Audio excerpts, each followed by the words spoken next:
다이소입니다. 일본이 또 한 번 독일을 잡았습니다. 경기 보면서 깜짝 놀랐는데요. 카타르 월드컵에서 일본에게 패배한 독일을 두고 이변이라 했었으나 이번엔 1대2 패배가 아니라 1대4 대패. 그것도 독일은 안방에서 처참한 패배를 당했으며 한지 플릭 독일 대표팀 감독은 경질 위기론까지 닥친 상황인데요. 뭐 일본이야 이기던가 말던가 무슨 상관이냐 하실 수 있지만 이 일본의 엄청난 상승세는 결국 아시안컵 우승을 바라는 우리 대표팀에게도 굉장히 좋지 않은 소식이 될 수 있습니다. 물론 축구란 스포츠의 특성상 상대성이란 게 존재한다고는 하지만 지금의 일본 대표팀은 우리가 과연 이길 수 있을까 하는 생각이 들 정도로 놀라운 경기력을 보이고 있고 우리가 함부로 승리를 장담할 수 없는 높은 수준임은 분명합니다. 더군다나 금요일 웨일스와의 친선전에서 보여준 것처럼 우리 대표팀은 지난 몇 개월 동안 아무런 성장도 하지 못했고 어떤 방향성을 가지고 있는지도 알 수 없었는데요. 이런 처참한 우리 대표팀의 모습을 감안한다면 우리가 일본을 누르고 아시안컵 우승을 하는 게 가능할 것인가 의문이 드는 상황인 것이죠. 게다가 손흥민 선수의 인터뷰가 우리 대표팀의 현 상황을 더 우려하게 만들고 있습니다. 그의 인터뷰에서 가장 핵심이 되는 부분은 감독님이 무슨 생각이 있을 것이다 라고 표현한 부분인데요. 손흥민 선수조차 자신이 파악하지 못하고 있는 우리 대표팀의 방향성에 대해 이렇게 애둘러 표현했다는 해석이 불고 있는 상황인 것이죠. 선수 구성에 있어서 일본도 탄탄하긴 하지만 우리가 그렇다고 부족한 것도 아닌데 이런 극명한 차이를 만들어내고 있는 딜러는 과연 감독인가요? 아니면 협회인가요? 하는 질문을 드려보고 싶은데요. 손흥민 선수는 손꼽히는 실력만큼이나 뛰어난 인터뷰 실력으로도 유명하죠. 그런데 손흥민 선수조차도 현 클리스만 감독이 이끄는 대표팀에 대한 완벽한 옹호는 불가능할 정도인 것이죠. 반면 한때 손흥민 선수의 영혼의 짝꿍이라 불리던 손케 듀오의 케인은 처참한 인터뷰 때문에 토트넘의 민심을 잃고 나락의 길을 가고 있는데요. 케인은 최근 인디펜던트와의 인터뷰에서 잉글랜드 국대 동료들이 챔피언스 리그에서 우승하는 것을 지켜만 보는 것은 가슴 아팠고 뮌헨에서의 압박감은 토트넘에서 느끼던 것과는 다르다면서 토트넘에서 패배하는 것과 뮌헨에서의 패배도 차원이 다르다고 이야기하며 뮌헨으로 이적한 솔직한 심경을 토로한 것입니다. 지금 이 말이 토트넘 팬들의 신경을 긁어버린 것이죠. 토트넘 팬들은 이를 두고 이런 반응들을 보이고 있었습니다.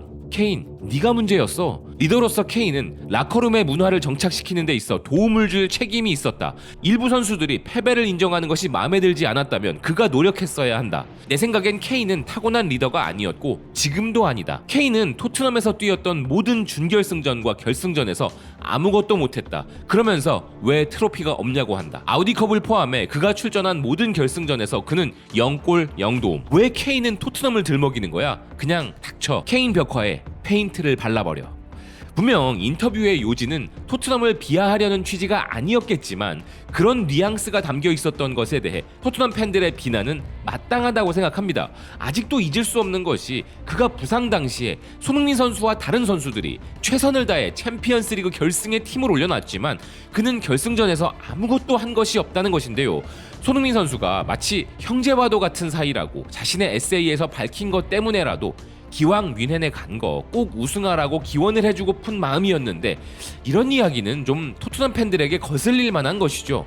그래서 팬들 사이에서 가장 많이 등장하는 말은 이제 케인이 아니라 손흥민이 주인공이며 케인이 없어도 손흥민은 더 빛날 수 있다는 것인데요. 이 말에 대해 팬들은 이런 반응을 보이고 있었습니다.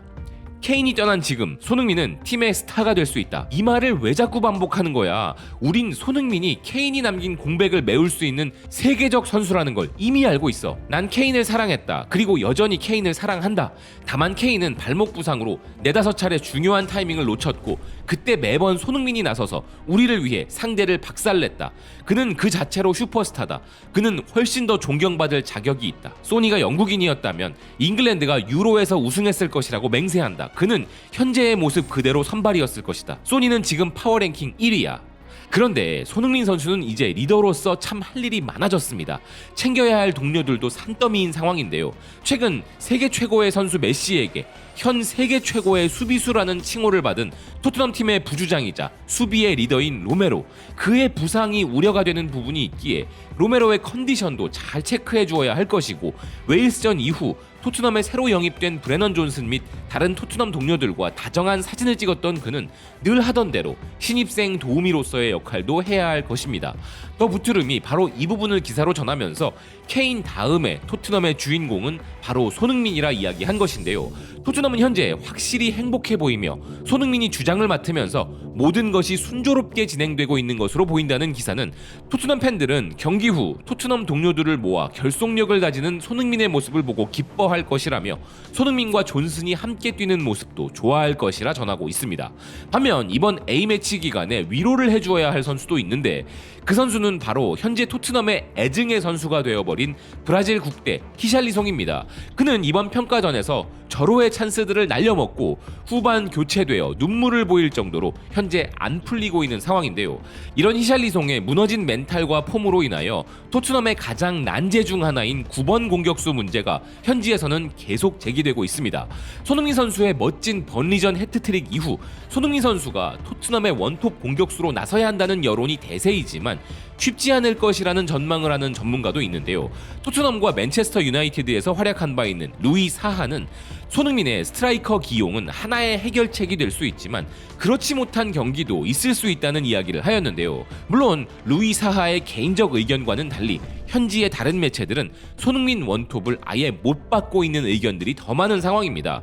스카이 스포츠는 최근 패널들이 나와 프리미어리그 최고의 스트라이커 9번 공격수들의 등급을 매기는 코너를 진행하였는데 여기에서 손흥민 선수는 기존의 포지션이었던 왼쪽 윙이 아니라 9번 자리에서도 A급 이견 없이 리그 정상급의 스트라이커로 선정되었습니다. 반면 패널들은 토트넘의 번리전 이전까지 9번 자리를 맡았던 히샬리송에게는 최하 수준의 등급을 매기면서 그의 형편없는 폼을 적나라하게 지적했는데요. 두 선수의 직접적인 비교를 통해 손흥민 선수가 9번 자리에 더 적합하다 이야기한 것이죠. 더 부트름 또한 포스테코글루 감독은 손흥민을 원톱에 세워야 한다고 말했습니다. 히샬리송처럼 원톱으로서 기량이 부족한 선수들은 A매치 휴식기를 통해 경기력을 회복할 완벽한 기회를 제공받지만 안타깝게도 이번 A매치에 히샬리송은 그런 모습을 보이지 못했으며 그를 최전방에 두는 것은 효과가 없고 그의 자신감은 슬프게도 매우 낮다는 것인데요. 그러면서 포스테코글루 감독은 벌린을 상대로 5대2 대승을 했던 전술에서 벗어나서는 안 되며 손흥민을 최전방에 기용해야 한다는 기사는 손흥민은 컨디션도 좋고 주장으로서 높은 추진력을 바탕으로 최전방에서도 성장하게 될 것이라 주장하였습니다. 심지어 스퍼스웹은 이제 손흥민은 다시 원래 자리로 돌아갈 방법이 없다고 이야기했는데요.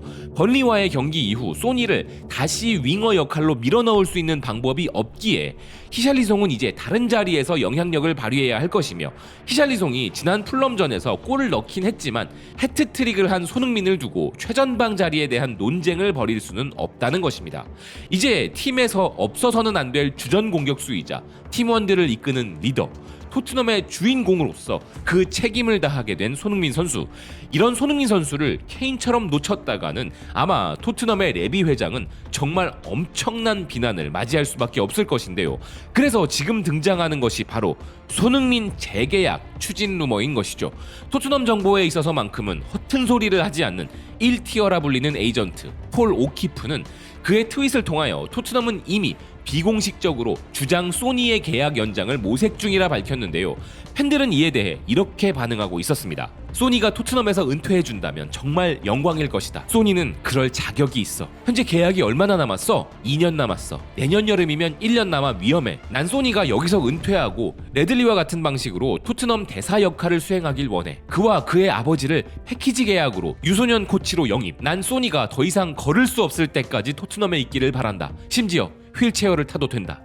그런데 이런 재계약 썰에 신빙성을 더하는 것은 또 하나 있는데 그것은 바로 레비 회장의 움직임입니다. 포스테코글루 감독의 새로운 토트넘이 펼쳐지기 전까지만 해도 당장 토트넘에서 나가라는 레비 아웃이라는 구호를 늘상 들어왔던 그가 갑자기 팬들과의 만남을 추진하는 것인데요. 그것도 손흥민 선수와 동행하겠다는 것입니다.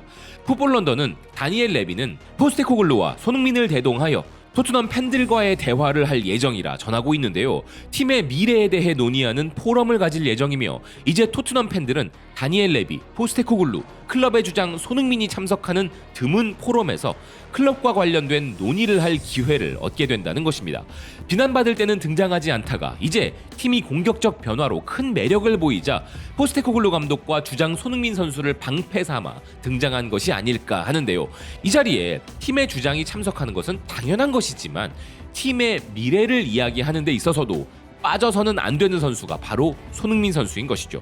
레비 회장은 지독하리만큼 비즈니스적인 인물이며 토트넘의 경기력으로 그를 깔 수는 있어도 토트넘 클럽 운영에 있어서만큼은 타의 추종을 불허하는 인물이기도 한데요. 그가 손흥민 선수의 재계약을 원하는 데에는 리더십, 경기력은 물론이고 케인도 나간 지금 손흥민 선수의 불안정성은 사우디아라비아 같은 루머들이 등장하는 지금 그에게는 선택의 문제가 아닌 것이죠. 더군다나 손흥민 선수는 팀 내 최고의 스타이며 팀에 대한 충성심과 헌신으로 인한 팬들의 강력한 지지는 물론 인지도 면에서도 그는 토트넘의 상징이고 상업적인 부분에서도 압도적인 선수이기에 레비 회장같이 계산이 빠른 사람이 지금 시점에서 손흥민 선수와의 계약 이야기를 나누고 있다는 것은 그저 단순한 루머가 아닐 가능성이 훨씬 큰 것이 맞다고 봐야 할 것입니다.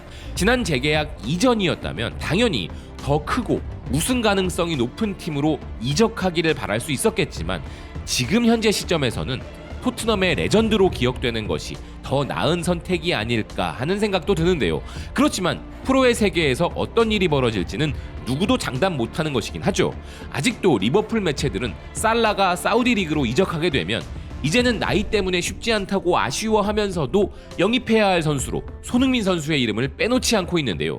손흥민 선수가 지금까지 보인 팀에 대한 아낌없는 헌신, 이제 거기다가 주장으로서 팀을 훌륭하게 이끄는 존재감까지 감안한다면 손흥민 선수의 이번 재계약 조건만큼은 지금보다 더 팀 내 그 누구도 넘보지 못하도록 리그 정상급의 압도적인 대우를 해줘야 할 토트넘이라는 생각입니다.